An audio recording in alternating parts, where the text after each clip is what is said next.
Especially of ಸ್ಪಿನ್ನರ್ಗೆ ಅಂತ ಬಂದಾಗ ಎರಡು ಥರ ಲೋಡಿಂಗ್ ಬರುತ್ತೆ. ನಾವು ಸ್ಪಿನ್ನರ್ ಆಗಿರೋದ್ರಿಂದ ನಾವು ಸೈಡ್ ಆನ್ ಇರೋದು, ಕಂಪ್ಲೀಟ್ಲಿ ಸೈಡ್ ಆನ್ ಇರೋದು ತುಂಬ important.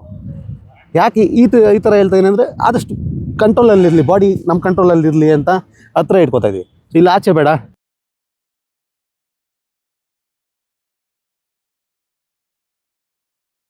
Welcome back. National TV presence cricket secret 100 days 101 cricket techniques. So ಇವತ್ತು ನಾವು ಆಫ್ ಸ್ಪಿನ್ ಬಗ್ಗೆ ವರ್ಕ್ ಮಾಡ್ತಾ ಇದ್ದೀವಿ.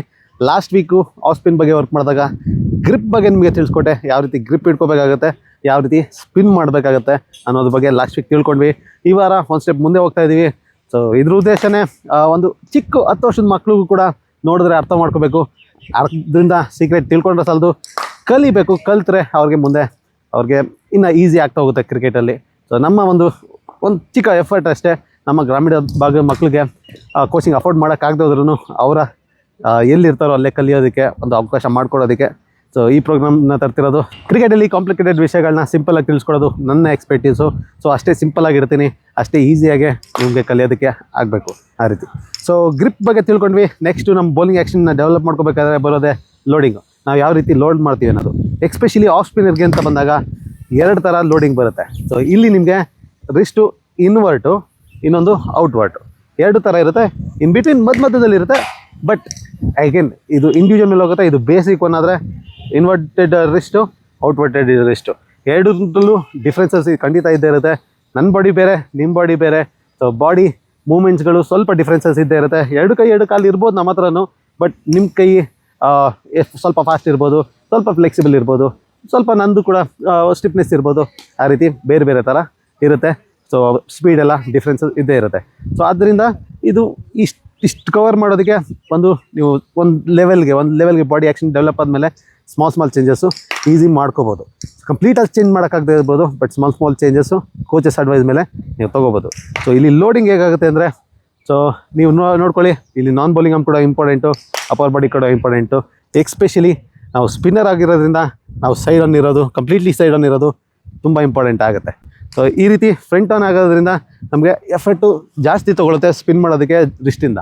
ಸೊ ಇಲ್ಲಿ ಸೈಡ್ ಆನ್ ಹೋಗ್ತಾ ಇರೋದ್ರಿಂದ ನಾವು ಫುಲ್ ಆರ್ಮ್ ರೊಟೇಷನ್ ಮಾಡೋದಕ್ಕೆ ಈಸಿ ಆಗುತ್ತೆ. ಸೊ ಹಾಗಾಗಿ ಕಂಪ್ಲೀಟ್ಲಿ ಸೈಡ್ ಆನ್ ಇರಿ. ಇಲ್ಲಿ ಟೋ ಮೇಲಿರಿ, ಇಲ್ಲಿ ನೋಡ್ಬೋದು, ಇಲ್ಲಿ ಟೋ ಮೇಲಿರಿ, ಇಲ್ಲಿ ಲೋಡ್ ಇದಾದರೂ ಸರಿ ಅಥವಾ ಔಟ್ವರ್ಡ್ ಆದರೂ ಸರಿ. ಸೊ ಇಲ್ಲಿ ನೀವು ನೋಡ್ಬೋದು ಗ್ಯಾಪು, ಈ ಗ್ಯಾಪು.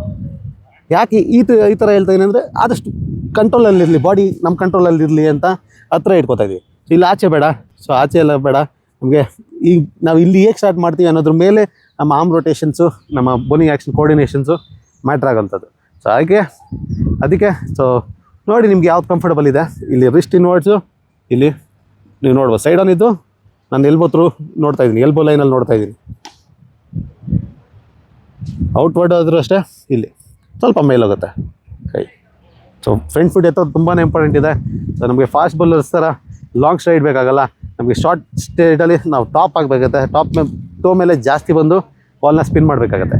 ಸೊ ಅದಕ್ಕೆ ಈಗಲಿಂದನೇ ಪ್ರಿಪೇರ್ ಮಾಡ್ಕೋಬೇಕಾಗತ್ತೆ. So loading invert, up, hold, toe ಮೇಲೆ ಇದ್ರೆ ಹೋಲ್ಡ್, ಬನ್ನಿ ವಾಪಸ್ಸು ಅಪ್. ನೀವು ನೋಡ್ಬೋದು ನಮ್ಮದು ಎಲ್ಬೋ ಬೆಂಡ್ ಮಾಡಿದಾಗ ಎಲ್ಬೋ ನನ್ನ ಸ್ಟ್ರೈಟ್ ಲೈನಲ್ಲಿ ಇರಬೇಕು, ಫೇಸ್ ಟು ಫೇಸು.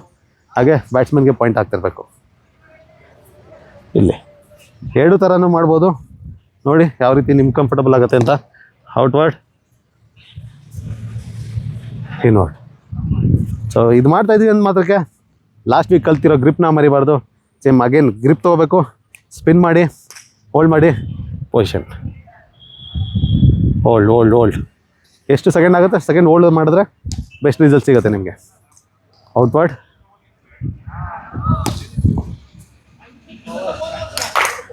ಇನ್ವರ್ಡ್. ಇದೇ ವಿಡಿಯೋದಲ್ಲಿ ನಿಮಗೆ ತಿಳಿಸೋದಾದರೆ ನನ್ನ ರಿಸ್ಟ್ ಪೊಸಿಷನ್ ನೀವು ನೋಡ್ಕೊಳ್ಳಿ. ಏನಕ್ಕೆ ಇದಕ್ಕೂ ಡಿಫ್ರೆನ್ಸಸ್ ಏನಿದೆ ಅಂತ ನಿಮಗೆ ಈಗಲೇ ಅರ್ಥ ಆಗುತ್ತೆ. ಸೊ ಇಲ್ಲಿಂದ ಫಸ್ಟ್ ಇನ್ವರ್ಟೆಡ್ ನೋಡೋದಾದರೆ ನನ್ನ ರಿಸ್ಟ್ ಪೊಸಿಷನ್ನ ಫಾಲೋ ಮಾಡಿ. ಈಗ ರಿಸ್ಟೇ ಇದೇ ಪೊಸಿಷನಲ್ಲಿರುತ್ತೆ, ಇಲ್ಲೇ ಇರುತ್ತೆ. ಸೊ ಏನೂ ಚೇಂಜ್ ಮಾಡಿಲ್ಲ, ಬರೀ ಮೇಲೋಗಿದೆ ಅಷ್ಟೇ. ಇಲ್ಲಿಂದ ಸ್ಪಿನ್ ಮಾಡಬೇಕಾಗತ್ತೆ.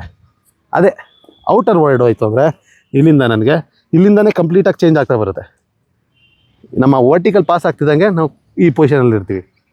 ಸೊ ಎರಡಲ್ಲೂ ಅಡ್ವಾಂಟೇಜಸ್ಸು ಡಿಸ್ಅಡ್ವಾಂಟೇಜಸ್ಸು ಇರುತ್ತೆ. ಸೊ ಅಗೇನ್ ಬೇಸಿಕ್ ಒನ್ ಇದು. ಸೊ ಮತ್ತೆ ಇನ್ನೊಂದು ಸಲ ನೀವು ರೆಸ್ಟ್ ನೋಡ್ಕೊಳ್ಳೋದಾದರೆ ಇಲ್ಲಿಂದ ಏನು ಚೇಂಜ್ ಮಾಡಿಲ್ಲ. ನಾನು ರಿಸ್ಟ್ ಪೊಸಿಷನ್ ಅಲ್ಲಿಗೆ ಬರುತ್ತೆ. ಮತ್ತೆ ಇನ್ವರ್ಟರ್ ನೋಡೋದಾದ್ರೆ ರಿಸ್ಟ್ ಪೊಸಿಷನ್ ಚೇಂಜೇ ಮಾಡ್ತಾ ಇಲ್ಲ, ಬರೀ ಕೈ ಮೇಲೆ ಹೋಗ್ತದೆ. ನೀವು ಟ್ರೈ ಮಾಡಿ ನೋಡಿ. ಏನು ರೊಟೇಷನ್ನೇ ಮಾಡಿದೆ, ಇಲ್ಲಿ ರೊಟೇಷನ್ ಬೇಡ ಆಗಲೇ ಇಲ್ದಂಗೆ. ಸೊ ಅದು ಎಕ್ಸ್ಟ್ರಾ ಸ್ಪಿನ್ ಮಾಡಬೇಕು ಅಂದರೆ ಆ ರೊಟೇಷನ್ ಬೇಕಾಗುತ್ತೆ. ಸೊ ಇಲ್ಲಾಂದರೆ ಇಲ್ಲಿ ಏನೂ ಚೇಂಜ್ ಮಾಡಿಲ್ಲ. ಹೀಗೆ ಫ್ರಂಟ್ ಆಂಗಲಿಂದ ನೋಡ್ಕೊಳ್ಳೋದಾದ್ರೆ invert wrist position. So outer wrist pointing out, ಇಲ್ಲಿಂದ ಟರ್ನ್ ಆಗುತ್ತೆ, ಇಲ್ಲಿಂದ ಇಲ್ಲಿ ಇದು ನಮ್ಮ ರಿಸ್ಟ್ ಪೊಸಿಷನ್ನು ಈಗ ಬರುತ್ತೆ. ನಾವು ಔಟರ್ ವರ್ಟಲ್ಲಿ ನಾವು ರಿಸ್ಟ್ ಪೊಸಿಷನ್ ಇಲ್ಲಿ ಟರ್ನ್ ಮಾಡಲಿಲ್ಲ ಅಂದರೆ ಏನಾಗ್ಬೋದು, ಇಲ್ಲಿಂದ ಈಗ ಚೇಂಜ್ ಮಾಡಲಿಲ್ಲ ಅಂದರೆ ಹೋಗೋದು, ಇಷ್ಟೇ ಹೋಗೋದು. ನೀವು ಟ್ರೈ ಮಾಡಬೇಕು, ಇಲ್ಲಾಂದ್ರೆ ಗೊತ್ತಾಗಲ್ಲ. ನಾನು ಇನ್ನೇ ರಿಸ್ಟನ್ನು ಟರ್ನ್ ಮಾಡಲಿಲ್ಲ ಅಂದರೆ ನಾನು ಹೋಗೋದೇ ಇಲ್ಲ. ಹಿಂಗೆ ಬೌಲಿಂಗ್ ಹಾಕೋಕ್ಕಾಗಲ್ಲ ನೋಡಿ. ಔಟರ್ ಇದರಲ್ಲಿ ರಿಸ್ಟ್ ಪೊಸಿಷನ್ ಚೇಂಜ್ ಮಾಡ್ತಿಲ್ಲ, ಇಲ್ಲಿ ಬ್ಲಾಕ್, ನಾನು ಇಷ್ಟೇ ಬ್ಲಾಕ್ ಆಗ್ತಿರೋದು, ಇಲ್ಲಿಂದ ಹೋಗ್ತಾನೆ ಇಲ್ಲ ಕೈ. ಸೊ ಹಾಗಾಗಿ ಔಟರ್ ಹೋದಾಗ ಈ ರೀತಿ ಕ್ಲೋಸ್ ಮಾಡೋದು, ಇದು ಬರಬೇಕು ಇಲ್ಲಿಂದ ಹೀಗೆ ನೋಡ್ಬೇಕು, ಚೇಂಜ್ ಆಗುತ್ತೆ, ಚೇಂಜ್ ಆಗುತ್ತೆ. ಸೊ ಪ್ರಾಕ್ಟೀಸ್ ಚೆನ್ನಾಗಿ ಮಾಡಿ, ಸಿನ್ಸಿಯರಾಗಿ ಟೈಮ್ ತೊಗೊಂಡು, ಡೈಲಿ ಅಟ್ಲೀಸ್ಟ್ 1 hour ಟೈಮ್ ತೊಗೊಂಡು, ಟೈಮ್ ಕೊಟ್ಟು, ಇಲ್ಲಿ ನಿಮಗೆ ಯಾವ ಸ್ಟೇಡಿಯಮ್ಮು ಬೇಕಾಗಿಲ್ಲ, ಏನೂ ಬೇಕಾಗಿಲ್ಲ ಕ್ರಿಕೆಟ್ ಕಲಿಯೋದಕ್ಕೆ. ಸೊ ಆಸಕ್ತಿ ಬೇಕಷ್ಟೇ. ಸೊ ಶ್ರದ್ಧೆಯಿಂದ ಕಲೀರಿ, ನೀವು ಕೂಡ ಇಂಪ್ರೂವ್ ಆಗ್ಬೋದು. ಒಂದಲ್ಲ ಒಂದು ದಿನ ನಿಮ್ಮಲ್ಲೊಬ್ಬರು ಸ್ಟೇಟ್ ಇಂಡಿಯಾ ಆಡಿದ್ರೆ ನಮ್ಗೆ ಅದೇ ಖುಷಿ. Good luck, keep practice.